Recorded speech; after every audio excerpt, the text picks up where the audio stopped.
Hi, everyone, and welcome to my session on formatives, using technology and simple classroom materials to drive instruction. So before I get started with the presentation, I just want to show you this QR code. Go ahead, pause, scan the QR code right now. So when I get to a slide that has a link that will take you to our Jamboard, Google Form, and a few other links that you can go right ahead and do so. Just a little about me. I'm a former middle school math teacher.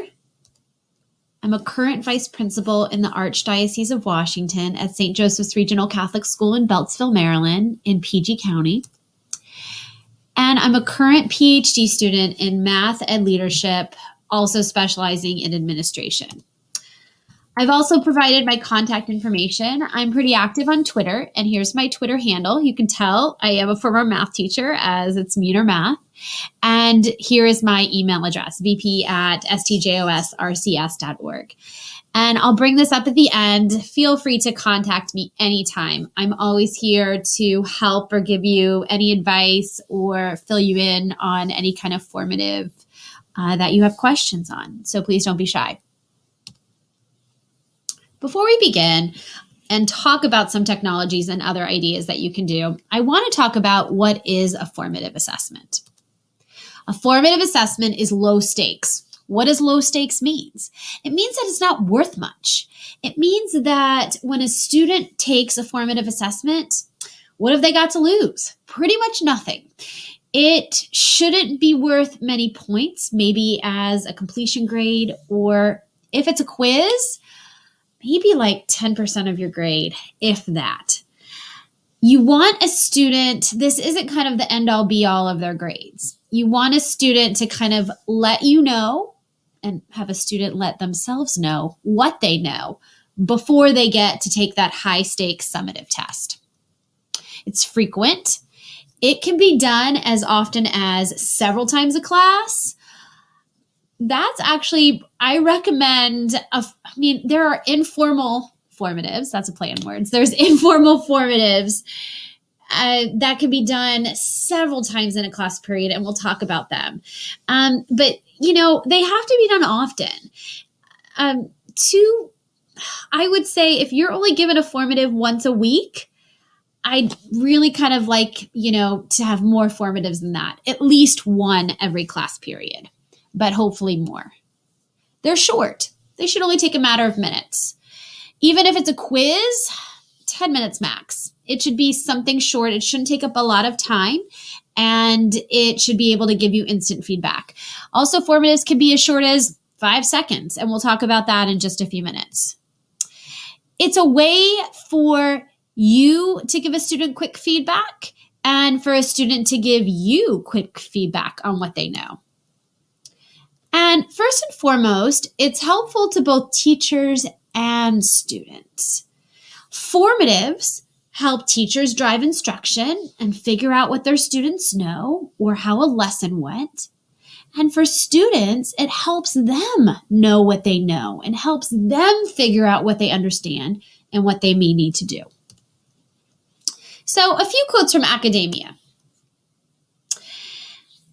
Wiggins says the aim of a formative assessment is primarily to educate and improve student performance, not merely audit it. So what does that mean? When you audit something, it's like a check, just a check mark. Okay, you did it. I see that you know it, or I see that you don't know it. I'm just going to move on, do nothing about it. Nuh-uh. A formative, you actually want to do something with it. Yes, it's a quick check, and it is an audit, but you do something about it. A student may make changes and come seek out a teacher and say, I need some more help on this. Or a teacher may see this and be like, hold on, this student, or in some cases, the whole class needs a little bit more help on this. What can I do as a teacher to help my student or students? Also, Black and Willem says formative assessments are activities undertaken by teachers and by their students in assessing themselves that provide information to be used as feedback to modify teaching and those learning activities. And that's like what we just said. It's feedback. It gives us some information on what we could do to change our teaching or give our students some other activities. We may have to reteach something because of a formative assessment, and that's okay. We just need to know. Because imagine if you're a teacher that's just going on their merry way, teaching without any knowledge of what your students are understanding. You're kind of teaching blind, right? That's not the best teaching that we can do. We want to know what our students are understanding, and our students want to know what they're understanding. One of the most common things I use in my classroom while I was a math teacher were whiteboards. Now, again, I have to kind of give you a little preface here. I might be a little biased towards math activities when I'm talking about formative assessments, but I have tried to throw in some other things as well, but you're going to see a lot of math examples just because that's what I have. In this case, I believe this is a science example, so hey, it's in the STEM field, it's close enough, but you can use whiteboards for all different kinds of subjects. For example, if you are in a foreign language and you want to know if students know how to say a word in a different language, you can ask them to write it on their whiteboard if they can spell it correctly and hold it up. Notice the beauty of whiteboards, if your class is situated just so, is they're not seeing somebody else's work. So students don't necessarily need to feel embarrassed or unsure of if they have the right answer or not. That's the beauty of formatives being low stakes. There's not much at risk for a student, but you always want to consider the feelings of a student as well. That's why sometimes whiteboards are a good way, but make sure they can't see each other's answers because you want a true formative. You don't want a biased formative. Some other things that you can do are you can ask a student to, or ask all of your students to give you a thumbs up, but kind of hold it in their chest so no one else can see their thumbs up sign. Now, I was talking with a teacher today actually at my school, and she's like, they were in a formative assessment PLC at my school and talking about different formatives to use. And she mentioned it's hard to do formatives on Zoom because, yeah, you can hold up your whiteboard or you can give a thumbs up sign, but guess what? Everyone in your class is going to see you because you have that gallery view and you're seeing everything. So I have a suggestion for kind of a way around that as well. If you are doing distance learning or you have some kind of concurrent learning going on with some in-person and distance learners at the same time. There is, I'm not sure if you guys have heard about it, but it's whiteboard.fi. And it is, well, it used to be a couple months ago when it came out, it used to be a free program. It still is free, but there are some extra benefits if you pay a little bit of money. So let me just tell you, I'm not advocating for this technology and I'm not getting paid to tell you about this technology, but I just want to share it. Some of the teachers at my school have used it and have had great success. So I thought the best way to kind of show you about it was to actually show you a quick 1-minute video that used to be on their website that I thought was really interesting. So stand by for one moment.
Okay, so as you can tell, whiteboard.fee, like they said on their website or in this video, is an excellent tool for formative assessment. The beauty of whiteboard.fee is that it's completely, I don't know the word I'm talking about, or I'm trying to think of a word, but a student isn't going to see another student's whiteboard. The whiteboards are only visible to the teacher. And you don't necessarily have to write on them. You can type on them. Students could add pictures. There's so many different things that can be done with whiteboard.fee. It's a real powerful tool that can really transform the learning when you're trying to do distance learning. So please go ahead and take some time to explore that. And like I said, there is a small cost if you want some bonus features, but there is a free version as well. All right, the other common thing that you might be used to seeing are exit or entrance tickets. So what you could do is, as a student leaves the classroom, I had a restaurant theme a couple years ago, and so my exit, I had it on the board when they came in, and they knew that at the end of class they had to fill out their exit ticket. And we actually I just used index cards. And so on the supply list every year, I was like, students have a pack of index cards. So in their hands, and you can cut up papers, do what have you. There are different forms of exit tickets that you can do. But they knew they had to answer this exit ticket before leaving the classroom. And so my theme was get it to go. So that meant take it with you. And as they left the classroom, they gave me their exit ticket. Now, make sure, depending on how you want to do an exit ticket, you kind of put a question on there, and it could be any kind of question you want. It could be from the lesson that you did that day. It could be from something you did yesterday that they've had homework on, and you want to see kind of if they have the idea and what have you. But they give it to you on the way out. You can have them put their name on it. You can have it be anonymous. Names kind of help, narrow it in. I've done it in a way too, where I kind of stop kiddos on their way out the door. And I'm like, oh, let's talk about this really quick just to make sure you made this little mistake. That has pros and cons. The pro is that the student gets that immediate feedback, but the con is that maybe other students in line might hear that feedback, and it might be a little embarrassing for the students. But you can tell here, let me go back. The answer the question was -3 + 5, and I wanted them to draw the counters. So if you zoom in, they wrote the problem. That's what I had them do, and they actually drew the counters to show me visually how they got that answer. Now, this can be for any kind of subject. This is math, but it could be for other subjects as well, depending on what you want to ask based on your lesson that day. Some other things I have that are virtual ways to do tickets are you can do a Google form. And so I'm actually going to share this with you guys, this presentation. So when you get the presentation, you can click on this and it'll take you to the Google form. And this is what a student would see. And you can set this up however you want, but I have them put their name on it. This is completely not anonymous because I'm going to know who it is, but it is personal to them because nobody else in the class is going to see their answers. Email, you don't have to have that. It's up to you. What's one important thing? So I'm asking you guys questions, an exit ticket. What's one important thing you learned in this PD and just a few other things, and then you go ahead and hit submit. So that's one example of exit ticket that you can use Google Forms. Another one is Google Jamboard. This is an add-on to Google, and this is actually a lot of fun. If you click on this, it'll take you to the Jamboard that I've created for you guys. And I've actually created Jamboard for you, so go ahead and click on it. And Jamboards can have multiple pages. So you can ask a few different things and students can type, they can do sticky notes. In this case, this is a different kind of formative. Leave a different colored post for how confident you feel about doing some more formatives in your classroom. Red, stop, yellow, caution, green means good to go. Now, if I was a teacher and saw this and just a quick glance, I might say, you know what? I don't think, like, for example, I'm asking you guys, how confident do you think you are about doing more formatives in your classroom? Well, if I saw this, I'm going to be like, well, my PD, I don't think was very effective because no one's pretty confident and they're not leaving here with a lot of good ideas. So I can just kind of do a quick color overview. If you see a lot of greens, hey, just like the green says, you're good to go. I've also asked you guys to kind of add. So what you'll do is you'll just click here on the sticky note, type something in, and hit save, and that sticky note pops up. You can require students to leave their name, but then again, other students are going to see what they put. So you really want to be, like I said, cautious about the privacy and how a student feels. You really want to be cognizant of that. And this is asking you guys, how will you use your formative next week in class? I want to know. Fill it in. Let me know. I'm really curious, actually. And leave a sticky and share with the group a type of formative you use in class already. Let's do a collaboration, guys. Share with me and share with everybody else who's looking at this PD. What kind of formatives do you use in class already? Let me know, because I'm always anxious to hear about new formatives. So again, this is a more, in class, hand you a ticket in times of COVID, or if your students are one-to-one on devices, do this. With little kids too, in elementary, you can pretty much just say, hey, give me a green piece of paper, give me a yellow piece of paper, give me a red piece of paper, and they know what those mean, just so you get an idea. I also like to do in class some self-checking practice. Now, this can be used for all different kinds of grade levels. And as you can tell here, I did something in my class called Math Workshop, where I would teach a mini lesson or a few mini lessons at the beginning of the week, and then they would just practice doing activities. More on that in just a little bit. But in this case, it was a sorting activity. They sorted it out, and then they could scan these QR codes and see if they got the right answer. So it was a way for students to kind of do a quick formative. It's low stakes. This doesn't count for anything. It's just completion. Did you do it or didn't you do it? And it lets them know as a student how they are doing and how they feel about a certain topic. Here's another one, and I hope you can see on the back, they actually just had a match. And on the back, they were able to flip at the end, and notice how I wrote a 2, if you guys can see that. It's in pencil, and another 2. So they flipped it over and knew that those matched. So it was a way to have them self-check themselves. And this is just another activity, kind of a cut and paste. And then after they did it, I would go around. They would actually show it to me after they completed it. And I would be like, yep, you got that right, or no, you didn't. But just kind of a way for them to practice on them with themselves or with a group and know how they feel about a certain topic. I also have some ideas for self-adjusting practice, which means as a teacher, it is important to differentiate. There are some students who are going to feel they do a formative and some activity, and they feel super confident. They're like, I got this. I know this. Mrs. Muner, this is easy. Or they're telling themselves that, I got this. I'm going to ace the quiz, or I'm going to ace the test on this. I've got it. But they're kind of thirsting for more, those kind of go-getters. Or they can adjust and say, I need a little extra practice on this. Maybe I might just take it a little bit slower. Well, this is an example of, I just had several Connect 4 games in class.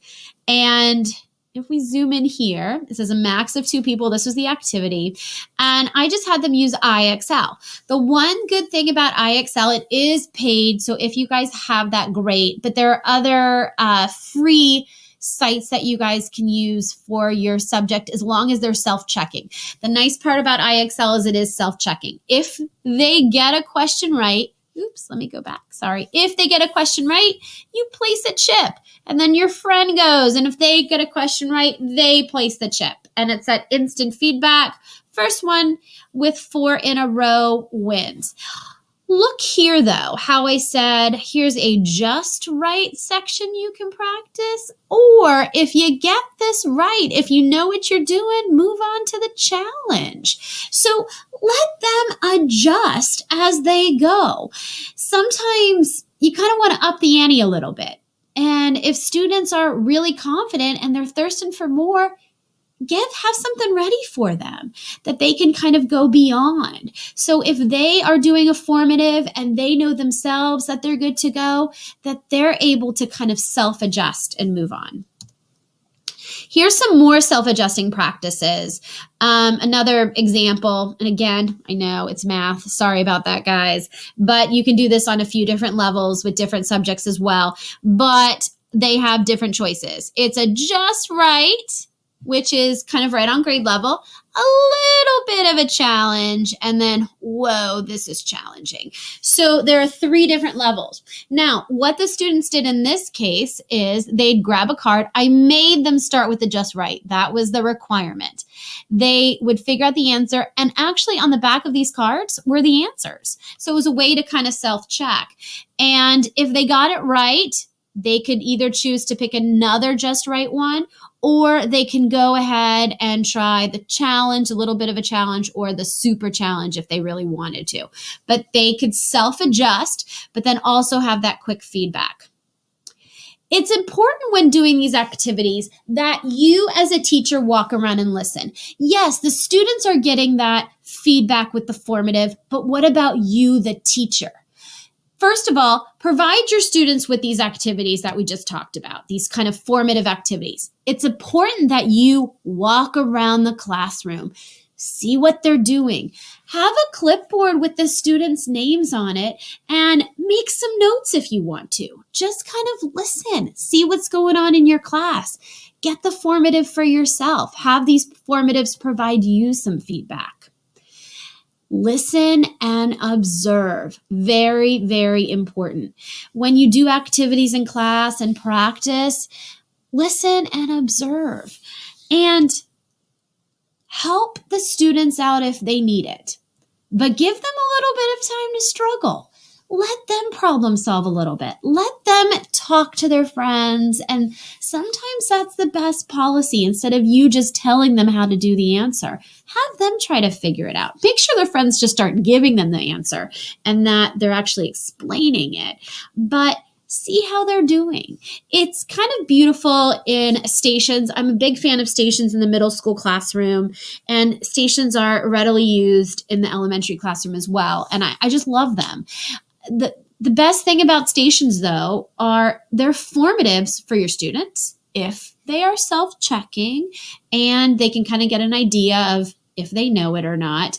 But it's also important for teachers. You just kind of listen, you observe, you walk around, you see how it's going, and then take that information and fine tune things. Do I need while they're doing these activities, if you need to step in and help some students out, you can. You can help them a little bit. That formative, be like, oh, Susie isn't understanding that well. Let me just wait a minute, check back with her in a couple minutes. She's still not getting it.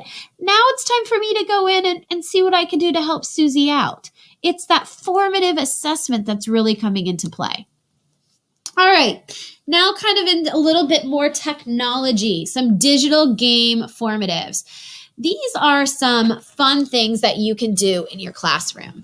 GimKit was actually invented by some, I want to say high school students. I think it was high school students. And it's a really fun game. And I have a link here that you can click to learn more about GimKit. But if you just Google it, you can click this and I'll give you a YouTube video. But also there's tons of resources out there about GimKit. Used to be free. It still kind of is, but you really do have to kind of purchase, I think, a membership to really get a good use of a formative for teachers. Because when you purchase it, you're able to create classes, student username lists, so that after the students are done playing the game, you can go back in and look to see how a student did. So for example, I would, at the beginning of my math class, my warm-up was GimKit. And we played for 2 minutes at the beginning of each class. And students, for example, in 6th grade, we just really needed to kind of every morning practice our multiplication facts. 6th graders just really got to get those facts down. They know them, but it's just important to do 6th grade math. 8th grade, we did integer operations at the beginning of every class.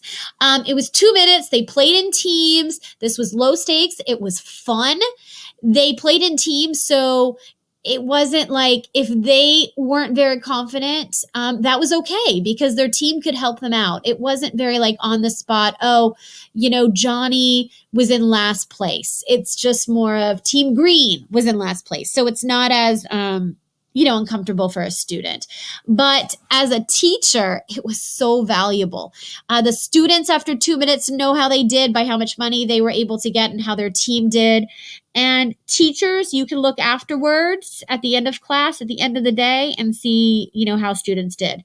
Same with Quizlet. Quizlet is a ton of fun. Same, a little bit of different concept than Gimkit, but the same kind of formative assessment, good for students and good for teachers. And again, you can click on this link and it will take you to a YouTube video about Quizlet Live. I believe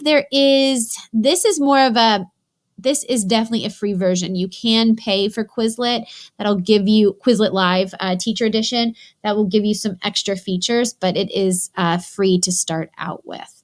A lot of these things, were free at the beginning of the pandemic too, and then now people are starting to charge for them. All right, another one that I love is Quiz.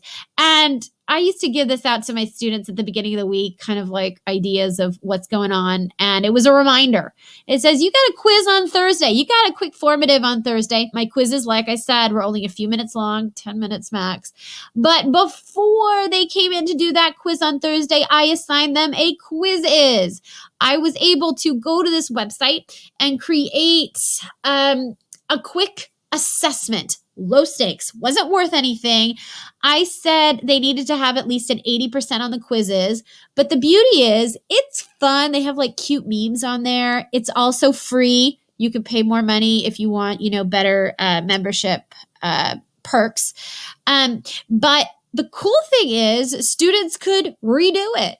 So they could take it and be like, hey, I got a 90%. I'm good to go for the quiz. Oh, I got a 60%. Let me take it one more time, or I need to do some more studying. Really, all you do, create a code, your students take it, and then, hey, it's instant feedback. When you go and try quizzes, you'll be amazed and blown away by all of the statistics they give you about your students. It's fantastic. So I highly recommend this one. And I actually got this from another teacher on Instagram. I saw that she had this before her quizzes. So it was a really, if you didn't do enough formatives, as if students from my class didn't do enough formatives in there, this was a really good kind of last minute one to really make sure they were prepared for that quiz. And more. Look at all these different ones. Nearpod. Look into that if you haven't already. That's really cool. That goes with Google Slides. Ed Puzzle, there's videos you can assign your students and you could create it yourself. Ask them questions throughout the videos. Make sure they watched it. It's really good. Flipgrid, it's like YouTube, educational YouTube. Students record videos. They can record a procedure, how to do something. If they're in reading, they can record a podcast about what they thought about the book, but it's a really good formative, and they can comment on each other's and add other videos. It's a ton of fun. Please look into it. That's like a whole nother PD in itself, but there's tons of stuff on YouTube about it. Kahoot.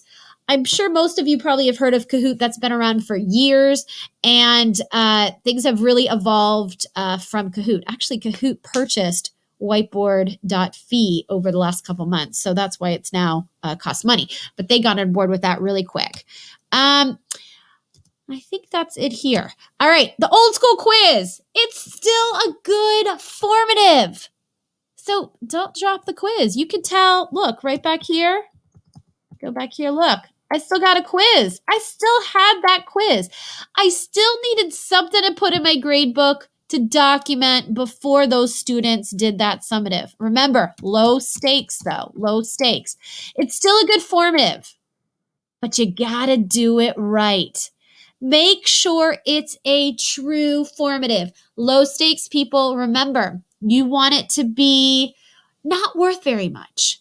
I always get a student be like, well, Mrs. Muner, I got 7 out of 10. Is that an A? And I'd be like, it's not worth that much. Don't worry about the grade. use this to see what you need to do for that summative down the road. Do you need to stay after school? Do we need to work a little bit more? Or is there some extra work I can give you to help that grade out? Make sure it is low stakes and has all of those formative qualities. It's quick. It shouldn't take the whole class period. And it should be very quick. I mean, there are some quizzes, yes, that are probably going to take the whole class period, but very few. Make sure it's quick. And I know, but a 24-hour turnaround time. This is a must. I once had a principal tell me that quizzes that sit around for a long time are like eggs that have gone bad. They start to stink. I think that's kind of true. That's a really good metaphor because guess what? If a formative that students or that you don't grade and you don't give back to students right away, what was the point? Because remember, a formative gives you feedback so you can drive your instruction. And it gives your students feedback so they know what they know. So imagine you gave a quiz Monday and then it's next week and you haven't handed it back yet. Chances are your students probably forgot about it. Also, you've moved on to other topics. So what was the point? It was just simply that audit. And remember, we don't just want an audit. We actually want to use this formative. And so this brings me right down to here. How will you use this tool? How will you use it? Make that quiz intentional. Ask questions that your students need to know. And if they get it wrong, at least they know that they don't understand that, but make it intentional. But like I said, old school quiz is still good, but make sure it's a true formative. All right. I know you're getting tired of formatives. Final thoughts on formatives for today. Formatives inform. They help tell teachers and students what they know. Formatives help guide the teacher and the student about what they need to focus on before the big high-stakes test. Before the high-stakes test. This is not high stakes. The whole idea of a summative is to make sure that the students have the right ideas before moving on to the next unit. Not the next section, but the next unit. Formatives build up to that high-stakes test. And there's a really good academic out there by the name of Gusky. And I heard this from him a while back over the summer. And he said, because of formatives, students and teachers should not be surprised by their summative score. If you use formatives correctly, students shouldn't be surprised because they know what they know. And the teachers shouldn't be surprised because you should know what your students know. And I might go one step further by saying formative should help improve that summative score as well if we do it correctly. Sometimes, you'll have those kids who aren't good at test taking and things like that, or, may need different accommodations. But for the general population, formatives should kind of help that summative score. And like I said, that summative shouldn't be a surprise. So I'm going on 30 minutes. I hope you guys have learned a lot about formatives, and I hope you will go click on the, oh gosh, I can't even think of it. You'll go ahead and click on the Jamboard and the Google form, and you'll answer those questions. You'll collaborate with others, and you'll share. If we were in person, we'd have a nice collaboration session, and I would love to hear what you guys are doing in your classrooms, because I think we are each other's most valuable assets. We are other Catholic educators providing each other with what we know so that we can be better educators for our students. So that's what I'd love to do for you. Please follow me on Twitter. Reach out, send me a message on Twitter, send me an email. I am here to help you. We can meet up via Zoom, and I can help walk you through how to use some of these formatives. And I'd love to hear from you. So I hope you enjoyed it. I hope you learned about formatives. And if you're not doing some of these in your classroom, that you might have the courage to try some of them. And like I said, contact me. Let me be a cheerleader for you. And I hope you just have a wonderful rest of your school year. And God bless.